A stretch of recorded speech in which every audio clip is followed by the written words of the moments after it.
কালি পুৱা 7:30 পৰা পঞ্চায়ত নিৰ্বাচন ভোট গ্ৰহণ আৰম্ভ।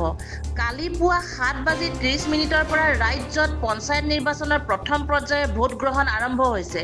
যোৰহাট জিলাখনত মুঠ 16টা জিলা পৰিষদ সমষ্টিত এই ভোট গ্ৰহণ অনুষ্ঠিত হৈছে। এই সমষ্টিসমূহ হ'ল সৰুচৰাই, পৰ্বতীয়া, খঙিয়া, চাৰিগাঁও, তিয়ক, কৰঙা, ঠেঙাল, তিতাবৰ, বৰহোলা, গড়মূৰ, নাওবৈচা, চৰাইবাহী, উত্তৰ হোলোঙাপাৰ, দক্ষিণ হোলোঙাপাৰ, বামুণপুখুৰী, বলমাল, লাহিং আৰু নকছাৰী। এই 16টা জিলা পৰিষদ আসনত মুঠ 41গৰাকী প্ৰাৰ্থীয়ে প্ৰতিদ্বন্দ্বিতা কৰিছে। লগতে আঞ্চলিক পঞ্চায়তৰ বাবে 196গৰাকী আৰু গাঁও পঞ্চায়তৰ 86খন আসনত 2017গৰাকী প্ৰাৰ্থীয়ে প্ৰতিদ্বন্দ্বিতা আগবঢ়াইছে। পঞ্চায়ত নিৰ্বাচন সুস্থভাৱে সম্পন্ন কৰাৰ বাবে যোৰহাট জিলা প্ৰশাসনে প্ৰস্তুতি গ্ৰহণ কৰিছে। মুঠ 4144জন প্ৰিজাইডিং আৰু পলিং বিষয়া এই প্ৰক্ৰিয়াত জড়িত। জিলাখনত মুঠ 923টা ভোট গ্ৰহণ কেন্দ্ৰ নিৰ্ধাৰণ কৰা হৈছিল, য'ত 40টা কেন্দ্ৰত কেৱল মহিলা বিষয়াই ভোট গ্ৰহণৰ দায়িত্ব লৈছে।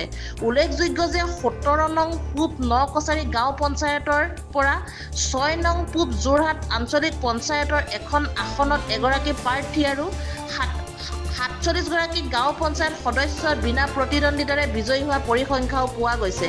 যোৰহাটৰ পৰা সুমিত দাসৰ ৰিপৰ্ট, E24 লাইভ ব্ৰেকিং। জেনেৰেশ্যনটো ষ্ট্ৰং হ'ব লাগে আৰু তেওঁলোকে ৰাজ্যখনৰ কাৰণে, দেশখনৰ কাৰণে চিন্তা কৰিব লাগে, নিজৰ কথাবিলাক চিন্তা কৰিব লাগে। মই সেইকাৰণে দৰমহাটো সদায় ভাল দিব লাগে, মই এইটো কথা কওঁ। আৰু মই এবাৰ মই খুব আশাবাদী চেঞ্জ হ'ব। মই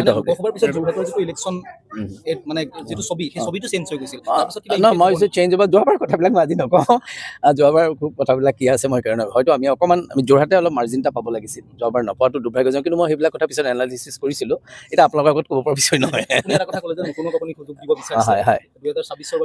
মইতো অলৰেডি কৈছোঁৱেই, মইতো অলৰেডি ডিক্লেয়াৰ কৰি দিছোঁ। কিন্তু এটা সমস্যা এটা হৈছে, মই ভাবিছিলোঁ আমাৰ যোৰহাটৰ অভাৰঅল আৰু সমাজৰ উন্নয়ন সাপেক্ষে আমি আজি দলে বলে ৰাইজ ওলাই আহিছে ভোট দিবলৈ। মই ব্যতিক্ৰম নহয়, মই আমাৰ অঞ্চল তথা গ্ৰাম্য জীৱনৰ উন্নতিৰ বাবে আজি ভোটদান কৰিছোঁ আৰু আশা ৰাখোঁ যে আমি এখন ভাল পঞ্চায়ত ৰাইজ পাম। নৱপ্ৰজন্মৰ পৰা ধৰি বৃদ্ধ বনিতালৈকে সকলোৰে মানে সহযোগ আহিছে, চবেই দিছে।